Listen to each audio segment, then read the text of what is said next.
everybody, Sherilyn. Welcome to Makeup University. You know what day it is. It's Wine Wednesday. And today I have wines from Arizona, actually born and bred, processed right here in the great state of Arizona from the local winery in my area called Stetson Winery.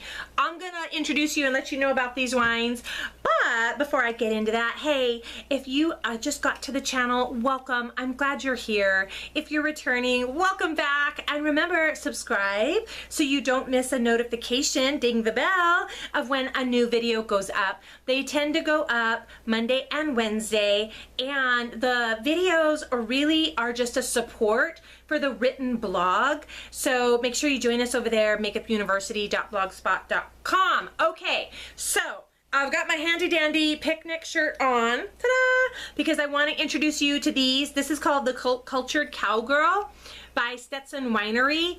It's a Cabernet, well, it's a 2000, oh. Hey you guys, I want to introduce you to this.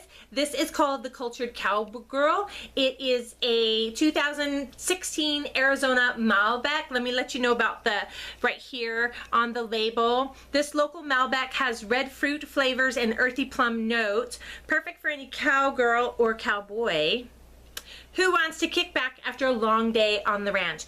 Okay, that and this right here, Cactus Flower Arizona Red Table Wine.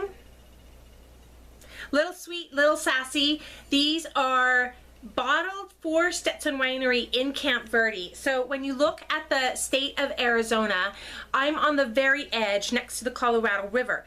If I go north into the mountains, there's Kingman, Arizona. Think Route 66, think the popular song from the 70s talking about Arizona.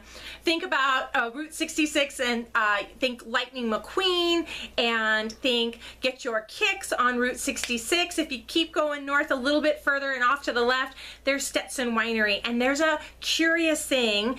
Arizona has many amazing qualities, and the soil in this little area of Kingman, well, it just happens to test positive for being perfect and loamy and rich for growing grapes, for growing wine grapes. But the grapes are then shifted and sifted in Camp Verde. And if you are familiar with the band Tool, their lead singer Maynard actually does the wine Caduceus, and he produces it from the Camp Verde area as well. So this was grown locally by my house, and then it gets shipped to the closer north central part of Arizona for processing. So here's the thing, my son and I, it was the New Year 5779, it was Rosh Hashanah, for the just act of it.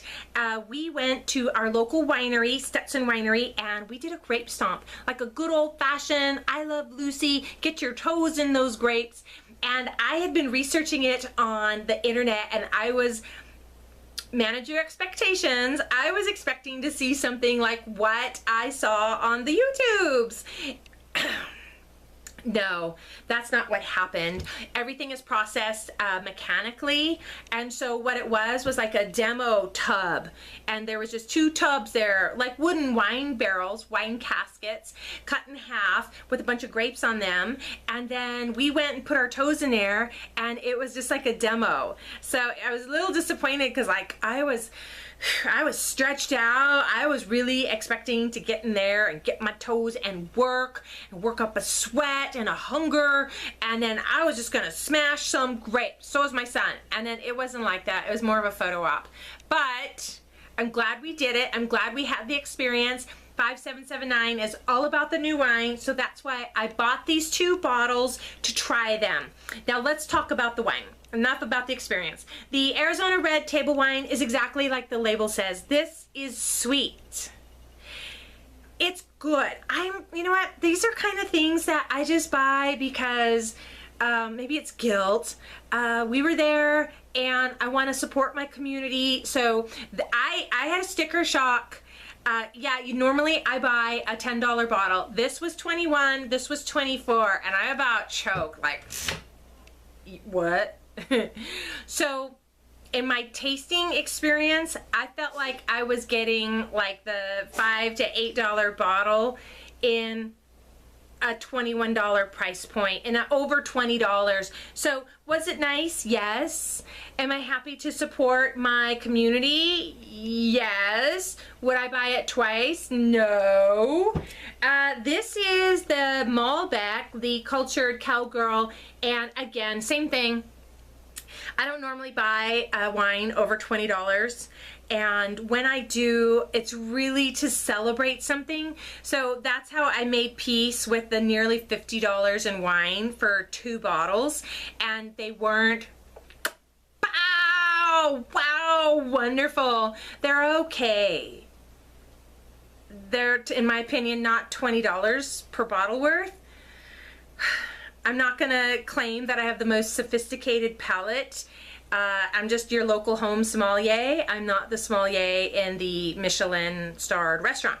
So glad that I supported my local community. Glad that I got a chance to go out and actually do wine stomping. Glad my son had the experience. Do we boil it all down in the Wine Wednesday review? Would I buy this twice? No. Would I buy it as a gift? No.